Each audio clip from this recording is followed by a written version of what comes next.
I had a vision of a world with iPhone 16. It was so boring.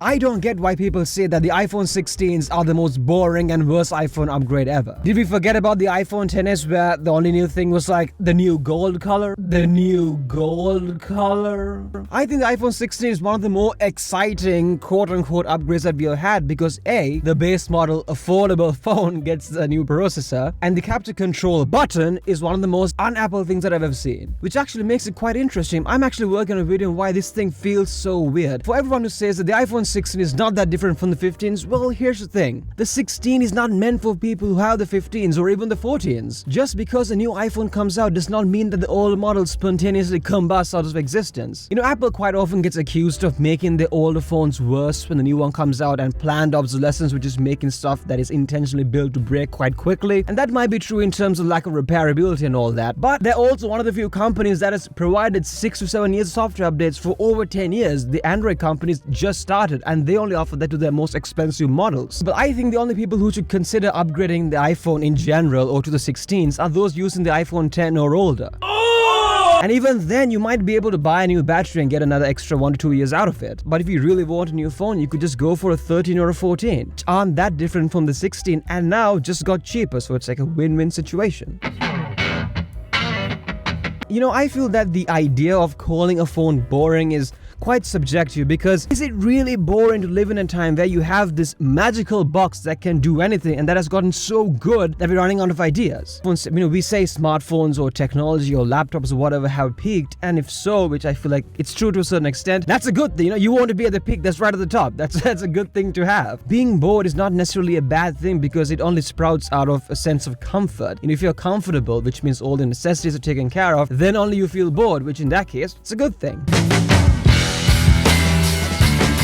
I feel that we, and myself included, need to let go of the idea that we will ever truly be excited for a new iPhone. And I don't think it's necessarily even because of the changes itself. Because I remember being excited for the iPhone 6s, 7s, the 8s, the 10s. I even watched the event for the original iPhone SE, and those were not significant updates at all. But I was still, you know, hyped up to watch the events, I guess, just for it being the fact that there was a new iPhone coming out. I think that was primarily because of my age. I was quite young back then, and I think we tend to obsess our hobbies, whether it's sports or fashion or girls. For me, it was tech. I would daydream of owning, you know, the new iPhone every year with maxed out storage configuration, you know, crap like that. As you grow up and life becomes more complex, you tend to lose that, you know, that mono singular mentality. You know, I think I stopped watching Apple events after the iPhone XS, which was back in 2018, because I just got busy, man. I had like exams and stuff to do, you know. I also valued my sleep a lot more. It's not that the tech necessarily became worse or boring or anything like that. It's just that, you know, I was interested but not infatuated. I just had, you know, I had stuff going on, bro. That's pretty much it.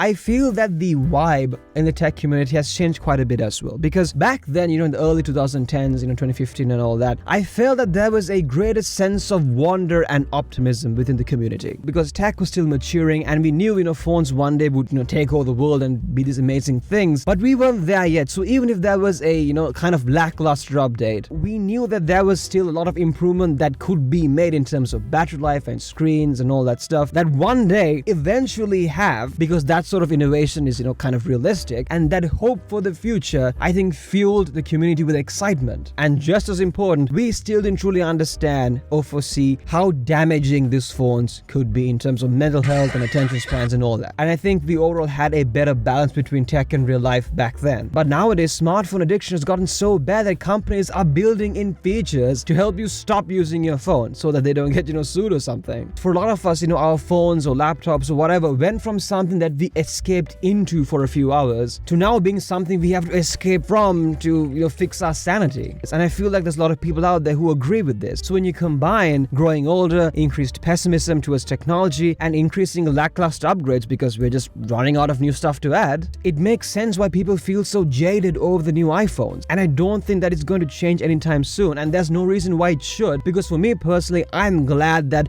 the Apple event is no longer a notable part of my year, and I no longer dream of owning stuff and wasting insane amounts of money on stuff that I actually don't need.